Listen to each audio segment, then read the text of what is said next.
This is 99% Invisible. I'm Roman Mars. We are a culture fascinated with style. There always seems to be some award ceremony or gala where people are talking about what everyone is wearing. And it seems like it's always Fashion Week somewhere, am I right? Avery Trufelman, living every week like it's Fashion Week. And there are street style blogs and festival fashion roundups, and then out of the sidewalks and the catwalks, a style emerges. And then it comes time for the mass market to get the look, which might mean graphic t-shirts are hot right now, or cobalt blue, or minimalism, or platform sneakers. And you might be saying to yourself, trends are for trendy people. I follow nerd stuff like podcasts. I don't follow trends. They might say that, but they do. They're lying. Professor Sarah Pettit, calling everyone's bluff. Kind of. They're not outright lying. They just don't realize what they're doing. Professor Pettit is coordinator of the Fabric Styling Program at the Fashion Institute of Technology in New York. You might not realize it, but subconsciously, you can kind of tell when styles are shifting. You may not think that what you have on is dated, but this other thing suddenly may look new to you, and it's all over all the windows. It's all over all the racks. And you probably would get influenced by that. Don't you think so? Whether or not you consciously notice it, the trend cycle is circling all around you, and it's moving fast. It's not like we just have a spring fashion season and a fall fashion season. There's now a steady turnover of styles. If you go to certain stores like H&M, they change their line maybe every 2 weeks. Because, Avery, how many clothes do any of us really need? They have to get us to throw our clothes out so that we buy new things. This creates manufacturing, this creates sales, and it makes the monetary retail world go round. And it's not just clothes. It's our homeware, our linens, our car, whatever. Our tastes are constantly made to change. Color is that kind of change. Like chartreuse may come in every 5 years or so. Purple can be big 1 year, and then it takes about 5 years to come around again. Most trends are cyclical. The question is about timing, about when it's time for a trend to come back around again. And to get their timing right, a lot of designers and retailers and fashion students turn to one major company. People use WGSN. Yes, as a school, we have access to WGSN. WGSN. Which sounds more like the name of a radio station. From WGSN 90.7, your 24-hour Christian companion. It is indeed a radio station in Tennessee, but that is not the WGSN we're talking about. WGSN is the company that might have determined what you are wearing right now. And I'd never heard of it. A lot of people haven't, actually. It's a little bit of an industry secret in a way. This is Sarah Owen, a forecaster at WGSN, which is a global trend forecasting agency. There are other trend forecasters and trend forecasting companies, but WGSN is the most influential. We have been around for 18 years. We're in over 94 countries in terms of clients, and around 6,000 companies subscribe to us. And what does WGSN stand for? This is why I'm not sure whether, because it used to be Worth Global Style Network.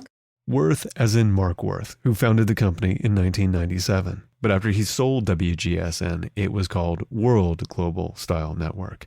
But mostly it's just called WGSN. So I think it's kind of become an acronym that doesn't really have a meaning. And WGSN is part publishing platform, part fashion house, part research company. And what they provide is a comprehensive website behind an extremely steep paywall, like tens of thousands of dollars, depending on the size of the company and the subscription level. But pretty much every major manufacturer, design studio, and marketing company subscribes to it. And we have clients across all industries, not just retail in the fashion space. So a few of our clients range from fashion companies such as Nike and Coach and H&M to food and beverage companies like Starbucks to TV networks like NBC and Nickelodeon. So it's quite varied. WGSN reports on all kinds of trends, including behavior patterns, consumption patterns, and advertising predictions. But the majority of their users are coming at it from the design side. So if you are a designer, colorist, or merchandiser for a major company or brand, you'd consult WGSN to figure out what colors will be in and what styles are ahead. And whether designers heed this advice or not, it's considered essential to at least know what WGSN is saying, because they're commenting on trends they notice in a really in-depth way. So there's that level of analysis that you just can't find, and people actually just don't have the time to do themselves. And to keep ahead of the trend cycle, WGSN predicts 2 years in advance. That's as long as we can really look ahead with our qualitative and quantitative analysis. Further out than that, and it's speculating, guesstimation, as you want to say. But honestly, I had a really hard time wrapping my head around WGSN and what they offer, until Sarah let me take a peek at the site. It is a website behind a paywall. A really beautiful, sleek website. It almost looked like an upscale online store, but then when you click a category, it looks more like a Pinterest page, just loaded with pictures. So we have catwalks, images, high resolution, all of those. Original imagery for street style, for trade shows, for denim. In addition to all the photography of models and festival goers and beautiful, stylish people, there are articles and reports organized by category. All the fashion categories, from accessories to beauty, footwear, kids wear, women's wear, youth. Why does denim get its own category? It's a huge market. There's a denim senior editor, denim director, 2, I think, denim associate editors. The editors are working on articles that not only find the trends, but explain them. Because we do work so far in events, I did do a report close to 2 years ago. It was called The New Young Contemporary. This report Sarah did on the New Young Contemporary was about the next generation of consumers, Gen Z. Your Gen Z is your teenager. She's about to go back to school. She's back to school shopping. She's still going to festivals. She lives at home. She's obviously a digital native. Multi-screen personality. And Sarah's report found that Gen Z's idols are fashion models, not movie actresses. And so these models are on Instagram and in magazines, wearing couture on the runways, and this makes the members of Gen Z want access to high fashion. This consumer base has really been primed to be the next luxury consumer, and so that's clearly come to fruition now. It seems super relevant, but 2 years ago it was kind of still a testing idea with some retailers. And other researchers at WGSN are already preparing for the next wave of consumers after Gen Z. Generation Alpha, I think. They're the newest, they're the ones under Gen Z. Welcome to Irrelevancy, millennials. In addition to the reports and the images, WGSN has this really fascinating component that makes it very, very different from a journalism site or a fashion blog. They have a database full of colors, patterns, and 71,000 original design templates for design teams to just use however they want. So there really is a lot that you can take as a designer, open it in Illustrator or Photoshop and rework it however works for your customer. You'll get embellishments and trims, and you have prints and graphics and clip art there as well. If you wanted to make, say, a shirt, you could choose a template, maybe add a pocket or something, select a color swatch or a pattern that WGSN says will be popular 2 years into the future, and voila, there's your design. Oh my God. So these are jeans for 2018. Oh my God. Whoa. What do jeans of 2018 look like? I kind of can't tell you, because WGSN is very protective of this information. And rightfully so. People pay a lot of money for it. This precious intel makes it fast and easy for design teams to come up with new styles. Some would argue, too easy. Mark Worth himself, the founder of WGSN, sold the company in 2005. According to The Independent, Worth called his creation a monster, saying, quote, "Shoppers complain that everything on the high street looks the same. But is it any wonder? Instead of looking for inspiration, brands are relying on templates. And because everyone uses the same templates, there's no competitive edge." End quote. Whether it was an adherence to an ideology of creativity and competition, or just an opportunity to build another business and sell it off again for tons of money, Mark Worth started a rival forecasting company called Stylus. It's a much smaller company with 2 offices and about 400 clients.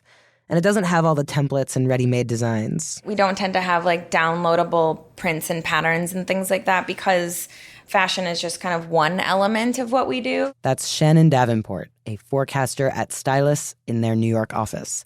Stylus is also a website behind a paywall, and they do a lot of custom trend reports tailored to specific clients' needs. So basically, our clients get a login and they can view all of the content. They have a client services person to help them. So if somebody says, I'm doing a piece of research on the future of breakfast, our client service person goes in and says, here's a really interesting piece of work that we did about fluid lifestyles and about people multitasking, and this could affect the future of breakfast.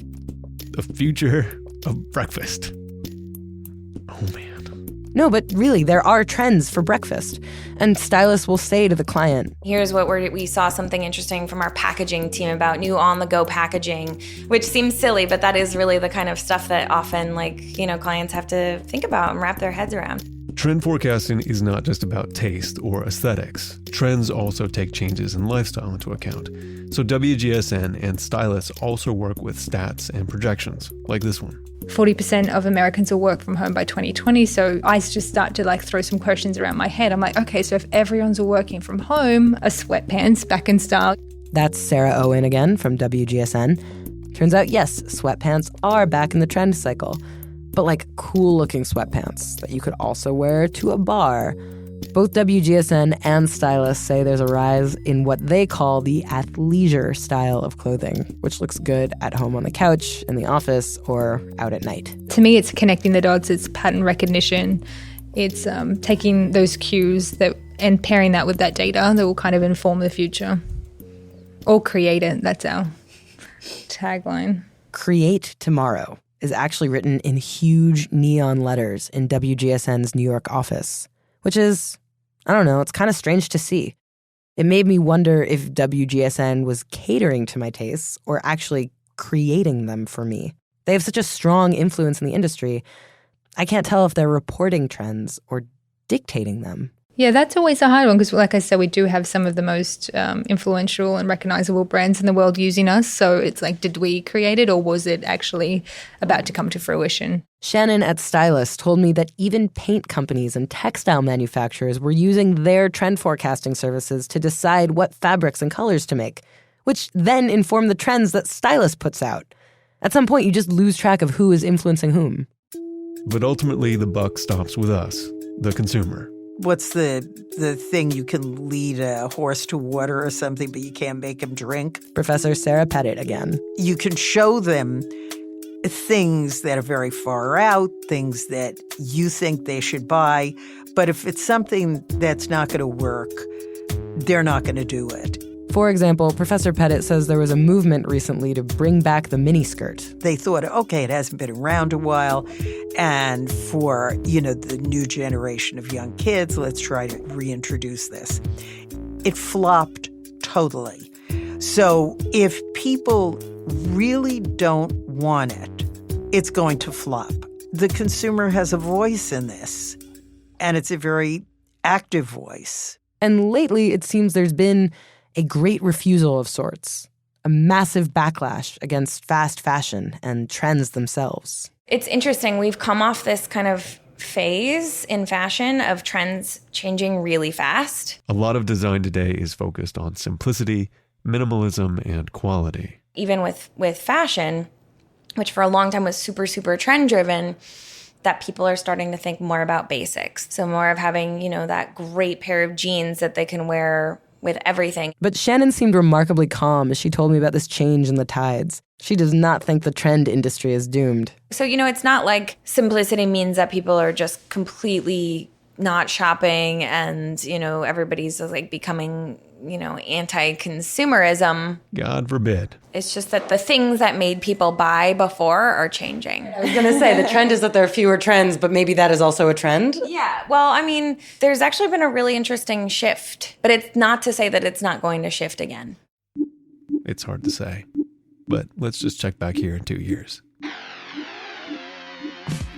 99% Invisible was produced this week by Avery Trufelman, with Katie Mingle, Sam Greenspan, Kurt Kolstad, Emmett Fitzgerald, Taryn Mazza, Sharif Youssef, and me, Roman Mars. Special thanks to Kara Rose DeFabio of Fusion. Without the article she wrote about WGSN, we would not have known this company exists. We'll have a link to that article on our website. We are a project of 91.7 KALW San Francisco and produced on Radio Row in beautiful downtown Oakland, California. You can find this show and join the discussions about this show on Facebook. You can tweet at me at Roman Mars or the show at 99pi.org. We're on Instagram and Tumblr too. But the nexus of all things 99pi is at 99pi.org.